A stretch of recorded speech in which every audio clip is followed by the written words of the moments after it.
Welcome to example 14. We have a vehicle that is moving in a straight line, and we have the velocity versus time graph provided. In this question, we're asked in part A, when is the velocity increasing? So take a look at the graph here. You can see here from 0 to 2, the velocity is remaining constant at 0. And then from 2 to 3 seconds, it is increase in velocity. So hopefully you do realize that between 2 and 3 seconds is a situation where we have increasing velocity.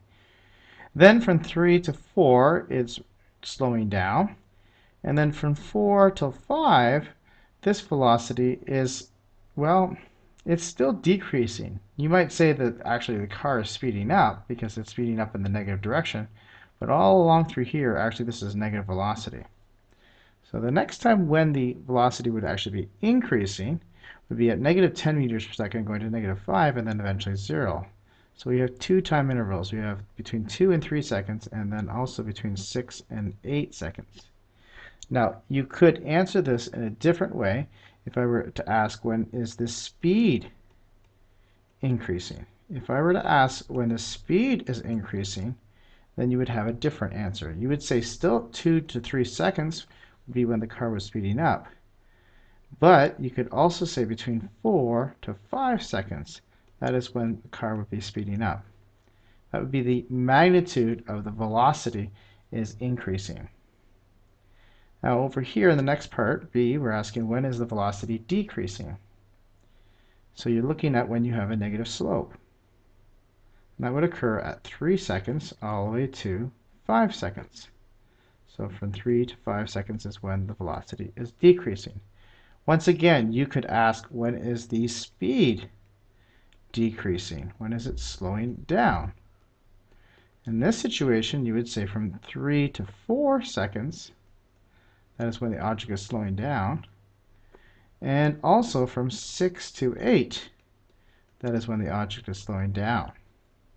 We're again going back to A and B. This is only asking for velocity.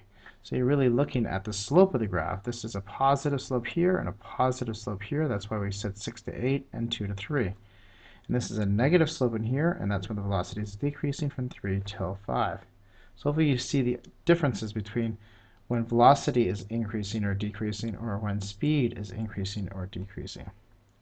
Okay, in part C, we're asked to find the displacement between 2 seconds all the way to 5 seconds. So the displacement is equal to the area under the curve. So that would be the area I just colored in. This area would be considered positive, and this area would be considered negative. So let's do the first triangle. That's 1/2 times the base, which looks like it's 2 seconds, times the height, which is 10 meters per second. And then we have minus, because this is now an area below, 1/2 times the base, which is 1 second, times the height of this triangle, which is 10 meters per second. First one will give you 10 meters, and the next one will give you 5 meters. So your final answer is 5 meters is your displacement.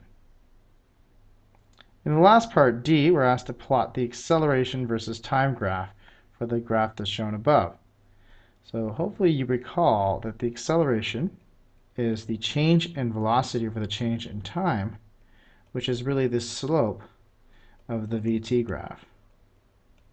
So we're going to look at the slope at each of these sections. So for example, the slope here is 0. There's a horizontal line.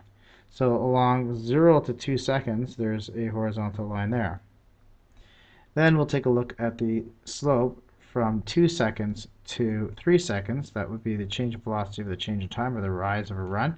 We have an increase of 10 meters per second over a time difference of 1 second.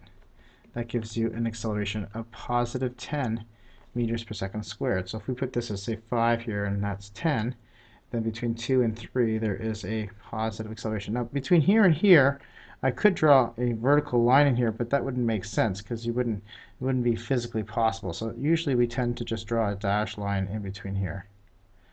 All right, and then now moving on from 3 seconds all the way to 5 seconds. Let's calculate the acceleration of that. The change in velocity of the change in time now is dropping by a total change of -20 meters per second all over a time interval of 2 seconds, right? So that gives you -10 meters per second squared for the next 2 seconds. So this is going to drop all the way down here.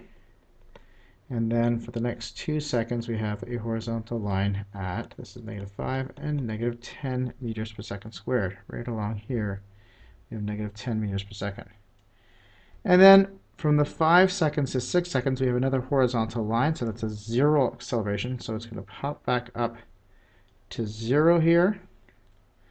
And then from 6 to 8, we have that change in velocity for change in time will be a change of 10 meters per second over 2 seconds. So that is only an acceleration of 5 meters per second squared. So right along here we have a horizontal line. Okay? And that's it for this example.